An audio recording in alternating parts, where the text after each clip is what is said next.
ಎಲ್ರಿಗೂ ನನ್ನ ನಮಸ್ಕಾರ. Thank you. ಈಗ ಮುಂದಿನ ವೀಡಿಯೋಗೆ ಹೋಗೋಣ. ಹಿಂದಿನ ವೀಡಿಯೋ ನೋಡಿದ್ರಿ.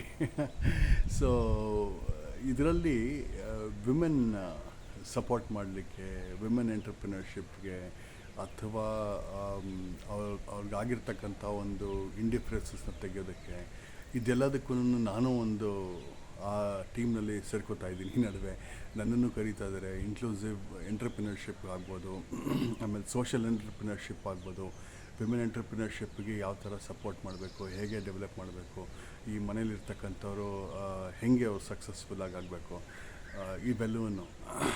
ಸೊ ನಾನು ಭಾಳಷ್ಟು ಈ ವಿಚಾರಗಳನ್ನು ತಿಳುವಳಿಕೆ ಕೊಡ್ತಾ ಬರ್ತಾಯಿದ್ದೀನಿ. ಯೂನಿವರ್ಸಿಟೀಸ್ನಲ್ಲೂ ಲೆಕ್ಚರ್ಸ್ ಇರ್ತವೆ, ಡಿಬೇಟ್ಸ್ ಇರ್ತವೆ, ಅದಕ್ಕೆಲ್ಲ ಹೋಗಿ ಪಾರ್ಟಿಸಿಪೇಟ್ ಇದು ಮಾಡ್ತಾಯಿದ್ದೀನಿ. ಸೊ ಇದೊಂದು ಹೊಸ ಒಂದು ಲೈಫ್ ಸ್ಟೈಲ್. ಮುಂಚೆ ಇದೆಲ್ಲ ನನಗೆ ಅರಿವಿರ್ತಿರ್ಲಿಲ್ಲ. ಇಷ್ಟು ತೊಂದರೆಗಳಿದೆ, ಇಷ್ಟೆಲ್ಲ ಪ್ರಾಬ್ಲಮ್ ಆಗ್ತಾಯಿದೆ ನಮ್ಮಿಂದ, ಅಂದರೆ ಮೆನ್ನಿಂದ ಪ್ರಾಬ್ಲಮ್ ಆಗ್ತಾಯಿದೆ ಅಂತಕ್ಕಂಥದ್ದನ್ನು ಅಷ್ಟು ತಿಳುವಳಿಕೆ ಇರ್ತಿರಲಿಲ್ಲ. ಯಾಕಂದರೆ ಯಾವುದೇ ಸೊಸೈಟಿ ತೊಗೊಂಡ್ರು ಮೇಲ್ ಡಾಮಿನೇಟೆಡ್ ಸೊಸೈಟಿ. ಈಗ ಎಲ್ಲ ಕಡೆಗೂ ನೋಡಿರಬೇಕು ನೀವು, ಡಿಸ್ಕಷನ್ನು, ಡಿಬೇಟ್ಸು ಎಲ್ಲ ನಡೀತಾ ಇರುತ್ತೆ. Male energy, females are made for certain activities and task ಅಂತ ಈ ಥರ ಒಂದಷ್ಟು ಸಬ್ಜೆಕ್ಟ್ಸ್ ಓಡ್ತಾ ಇರುತ್ತೆ. ಸೊ ಇದರಲ್ಲಿ ಫೀಮೇಲ್ ಮಾಡ್ತಕ್ಕಂಥ ಕೆಲಸ ತುಂಬ ಜಾಸ್ತಿ ಆಗಿಬಿಟ್ಟಿದೆ ಈ ನಡುವೆ. ಯಾಕೆ ಅಂತಂದರೆ ಈಗ ಟೆಕ್ನಾಲಜಿಕಲ್ ಅಡ್ವಾನ್ಸ್ಮೆಂಟ್ಸ್ ಆಗ್ಬೋದು, ಅಂದರೆ ಟೆಕ್ನಾಲಜಿ ಬೆಳೀತಾ ಇದ್ದಂಗೆ ಮುಂಚೆ ಇದ್ದಂಥ ಒಂದು ಮನೆತನಗಳೆಲ್ಲ ಸಣ್ಣದಾಗಿದ್ದಾವೆ. ಈಗ ಇಂಡಿಪೆಂಡೆಂಟ್ ಲಿವಿಂಗ್ ಆಗಿಬಿಟ್ಟಿದೆ. ಮದುವೆ ಅಂತಂದರೆ ಯಾರೂ ಮಾತಾಡೋದಿಲ್ಲ, ಮಕ್ಕಳು ಎಲ್ಲ ಸುಮ್ಮನೆ ಹಂಗೆ ಹೊರಟೋಗ್ತಾರೆ. ಸೊ ಭಾಳಷ್ಟು ಬದಲಾವಣೆಗಳು ಬರ್ತಾಯಿದೆ. ಇನ್ನು ಮುಂದೆ ಏನಾಗುತ್ತೆ ಅಂತ ನಮಗೂ ಗೊತ್ತಿಲ್ಲ. ಯಾಕಂದರೆ ಜನ್ ಝೀ ಕೇಳ್ಬೋದು, ಜನ್ ಆಲ್ಫಾ ಕೇಳಿ, ಅವ್ರೇನು ಹೇಳ್ತಾರೆ ಅಂತಂದರೆ come to the point. So ಯಾರು ಮಾತಾಡೋಕ್ಕೆ ರೆಡಿ ಇಲ್ಲ. ಸೊ ಹಾಗಾಗಿ ನಾವು ಯಾವ ಲೆವೆಲಿಗೆ ಈ ಬದಲಾವಣೆಗಳನ್ನು ತಗೊಂಡು, ಈ ಟೆಕ್ನಾಲಜಿ ಚೇಂಜಸ್ಸನ್ನು ತಗೊಂಡು, ಈಗ ಬರ್ತಾ ಇರುವಂಥ ಹೆಲ್ತ್ ಹಜಾರ್ಡ್, ಈಗ ಯಾರನ್ನು ನೋಡಿದ್ರು PCOD, ಮಕ್ಕಳು ಆಗೋದಕ್ಕೆ ತುಂಬ ಕಷ್ಟ. ಯಾಕಂದರೆ ಊಟ ತಿಂಡಿ ಸರಿ ಇಲ್ಲ, ಎಲೆಕ್ಟ್ರಿಕ್ ವೆಹಿಕಲ್ಸಲ್ಲಿ ಓಡಾಡ್ತಾರೆ, ಅದು ಒಂದಷ್ಟು ಇಶ್ಯೂಸ್ ಕೊಡ್ತಾಯಿದೆ. ವೇವ್ಸು, ಮ್ಯಾಗ್ನೆಟಿಕ್ ಫೀಲ್ಡು, ಎಲ್ಲ ಥರದ್ದೂ it's harming everyone's lifestyle. Population is going upside down. ಈ ಒಂದು ಸಂದರ್ಭದಲ್ಲಿ ವಿಮೆನ್ ಯಾವ ಥರ ಮೇಲೆ ಬರಬೇಕು, ಯಾವ ಥರ ಏನು ಮಾಡಬೇಕು ಅನ್ನೋದೊಂದು ಕಷ್ಟಕರವಾಗಿರ್ತಕ್ಕಂಥ ಒಂದು ವಿಚಾರ. ಅವ್ರು ನೋಡಿದ್ರೆ ಯಾರಿಗೋ ಒಂದು ಮಗಳಾಗಿ ಹುಡ್ತಾರೆ, ನನ್ನ ಮಗಳಿಗೆ ಜ್ಞಾಪಕ ಬರ್ತಾಳೆ. ಅದೆಲ್ಲ ಒಂದು 16-18 ವರ್ಷದವರೆಗೂ ನನ್ನ ಜೊತೆಗಿದ್ದೆ. ವಂಡರ್ಫುಲ್ ಲೈಫ್ ಟೈಮ್ ನನಗೆ. ಅಟ್ಲೀಸ್ಟ್ ನಾನು ಎಂಜಾಯ್ಡ್ ಹರ್ ಎವ್ರಿ ಮೊಮೆಂಟ್. ಆ ಒಂದು ಬಾಲ್ಯ ಮುಗಿದ ಮೇಲೆ ನೆಕ್ಸ್ಟು ಅದೊಂದು ನೆಕ್ಸ್ಟ್ ಫೇಸು. ಅವರೇನೋ ಮದುವೆ ಆದರೆ ಆ ಮದುವೆ ಆಗಿದ ಮೇಲೆ ಆ ಒಂದು ಅಜ್ಜಿ, ಅದೊಂದು ಬ್ಯೂಟಿಫುಲ್ ಫೇಸ್. ಅದಾಗಿದ ಮೇಲೆ ಇನ್ನೊಂದಷ್ಟು ರೆಸ್ಪಾನ್ಸಿಬಿಲಿಟಿ, ತಮ್ಮ ಕುಟುಂಬ ದೊಡ್ಡದಾಗಿರುತ್ತೆ. ಅದೊಂದಷ್ಟು ಒಂದು ಲವ್ಲಿ ಲೈಫ್ ಸ್ಟೈಲ್ಸ್. ಈಗ ಏನಾಗುತ್ತೆ ಅಂತಂದರೆ ಇದೆಲ್ಲದಕ್ಕೂ ಒಂದೊಂದು ರೋಲ್ಸು, ರೆಸ್ಪಾನ್ಸಿಬಿಲಿಟೀಸ್ ಪೇ ಮಾಡಬೇಕಾಗತ್ತೆ. ಒಬ್ಬರು ಇನ್ನೊಂದು ರೋಲ್ ಟಾಸ್ಕ್ಗೆ ಹೊಂದ್ಕೋಬೇಕಾಗತ್ತೆ. ಅಪ್ಪನೂ ಅಷ್ಟೇ, ಅಮ್ಮನೂ ಅಷ್ಟೇ. ಸೊ ಈ ಥರ ಬೇರೆ ಒಂದು ಲೈಫ್ ಸ್ಟೈಲಲ್ಲಿ ಬದಲಾವಣೆ ಆಗ್ತಾ ಹೋಗುತ್ತೆ. ಆ ಜವಾಬ್ದಾರಿಗಳು ಹೆಚ್ಚಾಗಿ ಹೋಗ್ತಾ ಇರುತ್ತೆ. ಜವಾಬ್ದಾರಿ ಹೆಚ್ಚಾದಷ್ಟೂ ಈಗ ಪ್ರೆಸೆಂಟ್ ಕಾಲ ಚೇಂಜ್ ಆಗ್ತಾ ಇರೋದ್ರಿಂದ ನಾನು ಅದಕ್ಕೆ ಹೆಂಗೆ ಹೊಂದ್ಕೊಂಡಿದ್ದೀನಿ, ನಾನು ಹೆಂಗಿದ್ದೀನಿ, ನನಗೆ ಯಾವ ಥರ ಒಂದು ತೊಂದರೆಗಳು ಬರುತ್ತೆ. ಈಗ ಫಾರ್ ಎಕ್ಸಾಂಪಲ್ ನನಗೆ ಹಿಂಗಾಯಿತು. ಫಾರ್ ಎಕ್ಸಾಂಪಲ್ ಅಂದರೆ ಈಗ ಜಿನೋಮಿಕ್ಸ್ ಟುಕ್ ಎ ಟೋಲ್. ಈಗ ಬೇರೆ ಜೀವನದಲ್ಲಿ ಬೇರೆ ಇನ್ನೇನೋ ಆಗ್ಬೋದು.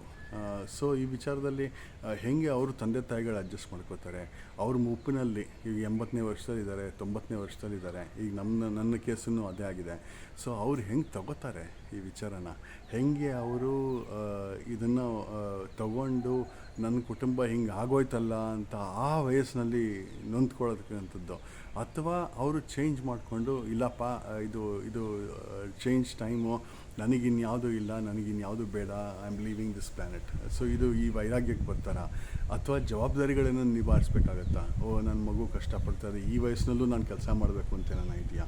ಸೊ ಇವೆಲ್ಲ ಬಂದು ಸೇರ್ಕೊಳ್ಳುತ್ತೆ. ಸೊ ಇದೆಲ್ಲ ಬಂದು ಸೇರ್ಕೊಂಬಿಟ್ಟು ಏನಾಗುತ್ತೆ ಅಂತಂದರೆ, ಈ ಜವಾಬ್ದಾರಿಗಳ ಮಧ್ಯ ಯಾರು ಏನು ಮಾಡಬೇಕು, ಹೆಂಗೆ ಹೋಗಬೇಕು, ಯಾವ ಥರ ನನ್ನ ಜೀವನ ಹೆಂಗೆ, ಮುಂದಿನ ಯೋಚನೆ ಹೆಂಗೆ, ಎಲ್ಲದಕ್ಕೂ ದುಡ್ಡೇ ದೊಡ್ಡಪ್ಪನ. ದುಡ್ಡಿದ್ದರೆ, ದುಡ್ಡಿಲ್ಲದೆ ಇದ್ದರೆ ಏನಾನ ಆಗಿಬಿಟ್ರೆ ಸೊ ನನಗೆ ಹೆಲ್ತ್ ಇಲ್ಲದೆ ಇದ್ದರೆ ಯಾರೋ ತಿಂದು ನಾನು ನೋಡಿದ್ದೀನಿ, ಎಷ್ಟೋ ಜನ ಪಾಪ ಒದ್ದಾಡ್ತಾ ಇದ್ದಾರೆ. ಅದನ್ನು ಊಟಗಳು ಸರಿ ಇಲ್ಲ ಈಗ ಬರ್ತಾ ಇರೋವಂಥದ್ದು. ಸೊ ಈ ಒಂದು ಸಿಚುವೇಷನಲ್ಲಿ ನಮ್ಮನ್ನು ನಾವು ಚೇಂಜ್ ಮಾಡ್ಕೋಬೇಕು.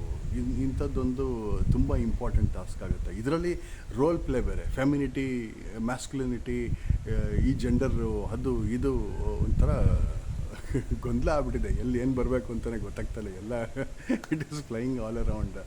ಸೊ ಈ ಟಾಪಿಕ್ಕಿನ ನಿಮ್ಮ ಮುಂದೆ ಇಡ್ತಾ ಇದ್ದೀನಿ. ಇದೆಲ್ಲದಕ್ಕೂ ಏನಪ್ಪ ಅಂತಂದರೆ ಏಕಾಗ್ರತೆ ಇದ್ದರೆ ನನ್ನ ಜೀವನದಲ್ಲಿ ನಾನು ಇದನ್ನು ಮಾಡ್ತೀನಿ. ಓಕೆ, ಇದು ಇಂಥದ್ದೊಂದು ಲೈಫ್ ಸ್ಟೈಲ್. ನಾನು ಏನೇ ಆದ್ರೂ ನಾವು ಚೇಂಜ್ ಆಗೋದಿಲ್ಲ. We will have to work together. ಇದೊಂದು ಲಾಂಜಿವಿಟಿ, ನಮ್ಮ ಲಾಂಗ್ ಟರ್ಮ್ ಪ್ಲ್ಯಾನ್ಸ್, ಈ ಥರ ಎಲ್ಲ ನಾವು ತಗೊಂಡ್ರೆ ಒಂದಷ್ಟು ಸಂದರ್ಭಗಳನ್ನು ಪಾಸಿಟಿವ್ ಆಗಿ ನಮ್ಮ ಲೈಫಲ್ಲಿ ನಾವೇ ಚೇಂಜ್ ಮಾಡಿಕೊಂಡು ಮಕ್ಕಳನ್ನು ಒಂದು ಸರಿಯಾದ ಹಾದಿನಲ್ಲಿ ಬೆಳೆಸಿ, ಈಗ ಹೋಗ್ತಾ ಇರುವಂಥ ಒಂದು ಟೆಕ್ನಾಲಜಿಕಲ್ ವರ್ಲ್ಡ್, ಈಗ ಇನ್ನೊಂದಷ್ಟು ನಾನು ನಿಮ್ಗೆ ಹೇಳ್ತೀನಿ, ಬಹಳ ಒಂದು ಆಘಾತ ಆಗುವಂಥ ಒಂದು ವಿಚಾರ. ಯಾಕಂದರೆ ನಾವು ರೆಡಿ ಆಗಬೇಕು, ಅದಕ್ಕೆ ಎಲ್ಲರೂ ರೆಡಿ ಆಗಲೇಬೇಕು ಇದಕ್ಕೆ. ಯಾಕಂದರೆ ಈಗ ಈ ಆರ್ಟಿಫಿಷಿಯಲ್ ಇಂಟೆಲಿಜೆನ್ಸ್, ರೋಬೋಟ್ಸ್ ಎಲ್ಲ ಕಡೆ ಬಂದಾಗಿದೆ. ಅಂದರೆ ಎಲ್ಲ ಆ್ಯಕ್ಟಿವಿಟೀಸ್ನಲ್ಲೂ ರೋಬೋಟಿಕ್ಸ್ ಇರ್ತವೆ. ಆಮೇಲೆ ಇದಕ್ಕೆ ಬೇಸ್ಡ್ ಆನ್ ದಿಸ್ ಡೇಟಾ ಕಲೆಕ್ಟೆಡ್ಡು ಅಥವಾ ಕ್ವಶನ್ಸ್ ಕೇಳಬೇಕು, ಇನ್ನೇನೋ ಕ್ಲಾರಿಫಿಕೇಷನ್ ತೊಗೋಬೇಕು ಅಂತಂದರೆ ಕ್ವಾಂಟಮ್ ಕಂಪ್ಯೂಟಿಂಗಿಗೆ ಕೇಳ್ತಾರೆ. ಆ quantum computing can give wonderful results. So technological development ಈಗ ಲಾಸ್ಟ್ 100 ಇಯರ್ಸಲ್ಲಿ ಏನಾಯಿತು, ಇನ್ನೊಂದು 100 ಇಯರ್ಸಿಗೆ ನಾವು ಕಾಯಬೇಕಾಗಿಲ್ಲ ಅದಾಗೋದಕ್ಕೆ. ಇನ್ನು ಬರೀ 10 ವರ್ಷ ಸಾಕು ಬರೆಯೋ ಇನ್ಫಾರ್ಮೇಷನ್. ಇಷ್ಟು ಬದಲಾವಣೆ ಬರ್ತಾ ಇರೋ ಕಾಲದಲ್ಲಿ ನಮ್ಮ ಲೈಫ್ ಸ್ಟೈಲನ್ನು ಇನ್ನೂ ಹಾಳಾಗುತ್ತೆ. ನಾವು ಯಾವ ಲೆವೆಲಿಗೆ ನಾವು ನಮ್ಮನ್ನು ಬ್ರೇಸ್ ಪೊಸಿಷನ್ ಅಂತ ಕರಿತೀವಿ ನಾವು ಟಿಪಿಕಲಿ, ಅದನ್ನು ನಾವು ರೆಡಿ ಮಾಡ್ಕೋಬೇಕು ಅಂತಕ್ಕಂಥದ್ದು ಭಾಳ ಪ್ರಾಮುಖ್ಯತೆಯನ್ನು ಕೇಳುತ್ತೆ. ಆಮೇಲೆ ಇದಕ್ಕೆ ನಾನು ಮುಂಚೆನೇ ಹೇಳ್ದಂಗೆ ನಾನು ಫ್ಲೈಯಿಂಗ್ ಕಲ್ತಿದ್ದೀನಲ್ಲ, ನನಗೆ ಗೊತ್ತಿಲ್ಲ ಬೇರೆ ಪಾರ್ಟ್ ಆಫ್ ದ ವರ್ಲ್ಡ್ ಯಾವ ಥರ ಏನು ಮಾಡ್ತಾರೆ, ಇಂಡಿಯಾದಲ್ಲಿ ಏನು ಮಾಡ್ತಾರೆ ಅಥವಾ ಅಮೇರಿಕಾದಲ್ಲಿ ಏನು ಮಾಡ್ತಾರೆ, ಆಸ್ಟ್ರೇಲಿಯಾದಲ್ಲಿ ಏನು ಮಾಡ್ತಾರೆ ನನಗೆ ಗೊತ್ತಿಲ್ಲ. ಫ್ಲೈಯಿಂಗ್ ಕಲಿಸೋವಾಗ ಜರ್ಮನಿನಲ್ಲಿ ಮೊದಲು ಅವ್ರೇನು ಹೇಳ್ತಾರೆ ಅಂದರೆ ಏರ್ಕ್ರಾಫ್ಟ್ ಇನ್ವೆಸ್ಟಿಗೇಷನ್, ಎಲ್ಲೆಲ್ಲಿ ಏನೇನು ಥರ ಆ್ಯಕ್ಸಿಡೆಂಟ್ ಆಯಿತು, ಯಾವ ಥರ ನಿಮ್ಮನ್ನು ನೀವು ಬದುಕಿಸ್ಕೋಬೇಕು, ಫಸ್ಟು ಅದನ್ನು ಕಲ್ತ್ಕೊಳ್ಳಿ ಅಂತ ಹೇಳ್ತಾರೆ. ಅದನ್ನು ಕಲಿಸಿದ ಮೇಲೇ ನೆಕ್ಸ್ಟ್ ಲೆವೆಲ್ಲಿಗೆ ಅವರು ತೊಗೊಂಡೋಗ್ತಾರೆ. ಎಲ್ಲ ಪುಸ್ತಕಗಳು ಓದಿಸಿ, ಥಿಯರಿ ಓದಿಸಿ, ರೆಡಿ ಮಾಡಿ ದೆನ್ ಫ್ಲೈಯಿಂಗ್ ಲೆಸನ್ಸನ್ನ ಶುರು ಮಾಡ್ತಾರೆ. ಸೊ ನಾನು ಹಂಗೆ ಮಾಡಿದ್ದಿದ್ದು. ತುಂಬ ಇಂಪಾರ್ಟೆಂಟ್ ಆಗುತ್ತೆ. ಮೆಟೀರಿಯಾಲಜಿ ಅಥವಾ ಬೇರೆ ಇನ್ನು ಯಾವುದೇ ಥರದ್ದು ಪೊಸಿಷನ್ಸು, ಆ್ಯಕ್ಟಿವಿಟೀಸು ಪೈಲಟ್ ಕೋರ್ಸಲ್ಲಿ ಬರೋವಂಥವು ತುಂಬ ಇಂಪಾರ್ಟೆಂಟ್ ಆಗುತ್ತೆ. ಸೊ ಹಾಗಾಗಿ ಇದಕ್ಕೆ ನಾವು ರೆಡಿ ಆಗಬೇಕು, ಫಸ್ಟೇ ರೆಡಿ ಮಾಡಿರ್ತಾರೆ. ಇದೇ ಥರ ನಮ್ಮ ಲೈಫನ್ನು ನಾವು ಅಳವಡಿಸ್ಕೊಂಡ್ರೆ, ಒಂದಷ್ಟು ಪ್ಲ್ಯಾನಿಂಗ್ನ ನಾವು ಕರೆಕ್ಟಾಗಿ ಮಾಡಿದ್ರೆ, ಯಾವುದೋ ಕೋರ್ಸ್ ಓದ್ತಿರ್ತಾರೆ ಪಾಪ ಮಕ್ಕಳು, ಅದು ಎಂಥದಂತಂದರೆ ಕ್ರೌಡಲ್ಲಿ ಕಳೆದೋಗ್ತಾರೆ, ಬೇರೆ ಇನ್ಯಾವುದೋ ಆಪರ್ಚುನಿಟಿ ಸಿಕ್ಕಿರಲ್ಲ. ಏನೋ ಒಂದು ಓದಬೇಕು, ನಾನು ಇಲ್ಲಿ ಓದ್ಬಿಟ್ಟಿದ್ದೀನಿ, ಬಟ್ ಅದು ನಿಜವಾಗ್ಲೂ ಅದು is it giving them the results, is it giving them that kind of progress in life. ಯಾರೋ ಪಾಪ IAS ಹೋಗ್ತಾರೆ, ಅವ್ರು IAS ಆಗೋದಿಲ್ಲ, ಅಂದರೆ ಸಿವಿಲ್ ಸರ್ವಿಸಸ್ಗೆ ಸೇರ್ಕೊಳ್ಳೋಕ್ಕಾಗಲ್ಲ. IPS ಆಗ್ಬೋದು, IFS ಆಗ್ಬೋದು, ಯಾವುದೇನೇ ಆಗ್ಬೋದು, ಸಿವಿಲ್ ಸರ್ವಿಸಸ್ಗೆ ಎಂಟ್ರಿ ಸಿಕ್ಕೋದಿಲ್ಲ ಅವ್ರಿಗೆ. ಎಷ್ಟು ಡಿಸಪಾಯಿಂಟ್ಮೆಂಟ್ ಇರುತ್ತೆ. ಆಗಬೇಕಾಗಿತ್ತು, ನಾನು ಆಗಲಿಲ್ಲ, ನಾನು ಇಂಥದ್ದಾಗ್ಬಿಟ್ಟೆ, ಲೈಫ್ ಪೂರ್ತಿ ಇರುತ್ತೆ ಇದು. ಸೊ ಹಾಗಾಗಿ ಕುಂದುಕೊರತೆಗಳನ್ನು ನೋಡ್ದಿರ ಕರೆಕ್ಟಾಗಿ ಒಂದು ಪ್ಲ್ಯಾನ್ ಮಾಡಿಕೊಂಡು, ಒಂದು ಅಪ್ರೋಚ್ ಇಟ್ಕೊಂಡು ನಾವೊಂದು ವ್ಯವಸ್ಥೆಗಳನ್ನ ಮಾಡಿಕೊಂಡ್ರೆ ನಮ್ಮ ಬದುಕು ಸುಂದರವಾಗಿ ಆಗುತ್ತೆ ಅಂತ ನನಗೆ ಆಶಿಸಬಹುದು ಅಂತ ನನಗೆ ಅನಿಸುತ್ತೆ. ನಿಮಗೂ ಹಂಗೆ ಅನ್ನಿಸ್ಬೋದು ಏನೋ. ದಯವಿಟ್ಟು ಕಮೆಂಟ್ ಮಾಡಿ ತಿಳಿಸಿ, ಈ ಬದಲಾವಣೆಗಳಲ್ಲಿ ಹೆಂಗೆ ನಮ್ಮನ್ನು ನಾವು ಬ್ರೇಸ್ ಪೊಸಿಷನಿಗೆ ಬರಬೇಕು, ಈ ಬದಲಾವಣೆಗಳು ನಮ್ಮ ಲೈಫ್ಗೆ ನಾವು ಯಾವ ಥರ ಚೇಂಜಸ್ ಮಾಡ್ಕೋಬೇಕು. ಈ ಹಳೆ ಕಾಲದಲ್ಲಿ ಏನು ಹೇಳ್ಕೊಟ್ರು ಅದನ್ನು ಈಗ ಪ್ರಯೋಜನಕ್ಕೆ ಬರ್ತಾ ಇಲ್ಲ. ಅದು ಇನ್ನು ಮುಂದೆ ಬರುತ್ತೆ ಅನ್ನೋದು ಮುಂದಿನ ಜನ್ರೇಷನಿಗಿಲ್ಲ. ಸೊ ಇದನ್ನೆಲ್ಲ ಕನ್ಸಿಡರ್ ಮಾಡಿ ನೀವೊಂದು ಸ್ವಲ್ಪ ಆಲೋಚನೆ ಮಾಡಿ. ಈಗ ಮುಂದಿನ ಕಾಲದಲ್ಲಿ ಮ್ಯಾಸ್ಕ್ಯುಲಿನಿಟಿ, ಫೆಮಿನಿಟಿ ಎಲ್ಲ ಈಕ್ವಲ್ ಅಂತ ಆಗ್ತಾಯಿದೆ. ಈಗ ಬೇರೆ ಜನ್ರೇಷನ್ಸ್, ಇವಾಗ ನಾವು ಸಮಯಕ್ಕೆ ಭಾರತ್ ಯಾತ್ರಾ ಅಂದರೆ ಎಲ್ಲವೂ ಒಂದೇ ಅಂತ ಹೇಳ್ತಾ ಇದ್ದೀವಿ. ಸೊ ಹಾಗಾಗಿ ಈ ಎಲ್ಲ ಜೆಂಡರು ಒಂದೇ ಅಂತ ಮಾಡಿದ್ಮೇಲೆ ಇದೇನಾಗುತ್ತೆ ಅಂತಂದರೆ ಇದೊಂದು ಇಂಪಾರ್ಟೆಂಟ್ ಸ್ಟೆಪ್ ಆಗುತ್ತೆ. ಈಗ ನನಗೇನಂತಪ್ಪ ಬೇಸರ ಅಂತಂದರೆ, ನನ್ನ ಒಂದು ಸಣ್ಣ ಒಂದು ಎಕ್ಸ್ಪೀರಿಯನ್ಸ್ ನಿಮ್ಗೆ ಶೇರ್ ಮಾಡ್ತೀನಿ. ಸ್ವಲ್ಪ ಸಮಯ ಹೆಚ್ಚಾಗುತ್ತೆ ಇದರಲ್ಲಿ, ಸಾರಿ. ನನ್ನ ಹೆಂಡ್ತಿಗೂ ನಾನು ಅದನ್ನೇ ಹೇಳ್ಬಿಟ್ಟಿದ್ದೆ. ಒಂದು ಸರಿ ನನಗೆ ಬೇಸರಾಗಿ ಎಷ್ಟು ಮ್ಯಾಸ್ಕ್ಯುಲಿನಿಟಿ ಇತ್ತು ಅಂತಂದರೆ ನನ್ನ ಹತ್ರ ಒಂದು ಅಸಹ್ಯ ಅಂತ ಅನಿಸುತ್ತೆ ನನಗೆ ಇವತ್ತು ಯೋಚನೆ ಮಾಡಿದ್ರೆ ಈ ವಿಚಾರನ. ಅವಳಿಗೆ ನಾನು ಏನು ಹೇಳಿದ್ದೆ ಅಂತಂದರೆ, ನೀನು ಯಾರು ಹೇಳೋಕ್ಕೆ, ನನಗೆ ನಾನು ಪವರ್ಫುಲ್ ಮನುಷ್ಯ, ನನಗೆ ಗೊತ್ತು ಎಲ್ಲ ಚೆನ್ನಾಗಿ ನಡೆಯುವಾಗ ಹಿಂಗಿದ್ದು. ಇವಾಗ I know that now I am in Har shoes. ನನಗೆ ಗೊತ್ತಾಗ್ತಾ ಇದೆ ಎಲ್ಲಿ ಏನು ಮಿಸ್ಟೇಕ್ ಮಾಡಿದೆ ಅಂತ. ಅವಳಿಗೆ ಆಪರ್ಚುನಿಟಿ ಕೊಡಲಿಲ್ಲ ನಾನು. ಅಂದರೆ ಅವಳಿಗೆ ಕೊಟ್ಟಿದ್ದೆ, ಎಲ್ಲವೂ ಇತ್ತು ಒಳಗೆ, ಎಲ್ಲವೂ ನನಗೆ ಸಪೋರ್ಟ್ ಮಾಡಿದ್ದೆ. ಬಟ್ ಅವಳನ್ನು ನನ್ನ ಜೊತೆಗೆ ಬಿಸ್ನೆಸ್ಸಲ್ಲಿ ನಾನು ಸೇರಿಸ್ಕೊಳ್ದೇ ಇರ್ತಕ್ಕಂಥದ್ದು, ಅವಳಿಗೆ ಸಪೋರ್ಟ್ ಮಾಡದೇ ಇರ್ತಕ್ಕಂಥದ್ದು ನನಗೆ ಇವತ್ತಿಗೂ ಬೇಸರ ಇದೆ. ಯಾಕೆಂತಂದರೆ ಅವಳಿಗೆ ಒಂದಷ್ಟು ಸೈಟ್ ಇತ್ತು, she was saying certain topics. ನಾನು ಅವಾಗ ಅವಳಿಗೆ ಕೇಳಬೇಕಾಗಿತ್ತು ಅಂತ ಅನಿಸ್ತಾ ಇದೆ. ಬಹುಶಃ ಅದು ಕೇಳಿದರೆ ಅದು ಇನ್ನೂ ಚೆನ್ನಾಗಿರ್ತಿತ್ತೋ ಏನೋ. ಬಟ್ ಎಲ್ಲ ನಮಗೆ ಗೊತ್ತು ಅಂತ ಒಂದು ಹತ್ತಿರುತ್ತಲ್ಲ, ಅದು ತುಂಬ ಒಂದು ಡಿಫಿಕಲ್ಟ್ ಪೊಸಿಷನ್. ಇದನ್ನೆಲ್ಲ ನಾನು ಯಾಕೆ ಶೇರ್ ಮಾಡ್ತಾಯಿದ್ದೀನಿ ಅಂತಂದರೆ, ಎಲ್ಲರ ಲೈಫು, ಎಲ್ಲರ ಬದುಕು ಸುಂದರ ಆಗಬೇಕು.